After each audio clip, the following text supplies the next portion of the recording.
ನೋಡಿ, ಈಗ ನಮಗೆ ಭಾಳ ಗೌರವ ಇದೆ ಇನ್ಫೋಸಿಸ್ನ ಸಂಸ್ಥಾಪಕರ ಬಗ್ಗೆ, ಎಲ್ಲರ ಬಗ್ಗೆ. ಇಡೀ ದೇಶ ಮತ್ತು ಪ್ರಪಂಚದಾದ್ಯಂತ ನಮಗೆ ಒಳ್ಳೆಯ ಹೆಸರನ್ನು ಗಳಿಸ್ಕೊಟ್ಟಿದ್ದಾರೆ ಇಡೀ ದೇಶಕ್ಕೆ, ಏನು ಮಾಹಿತಿ ತಂತ್ರಜ್ಞಾನ ಕ್ಷೇತ್ರದಲ್ಲಿ.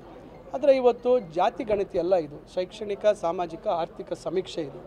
ಇದರಲ್ಲಿ ಎಲ್ಲ ವರ್ಗದ ಜನ ಬೈ ಡಿಫಾಲ್ಟು ಜಾತಿ ಹೇಳಲೇಬೇಕಾಗತ್ತೆ.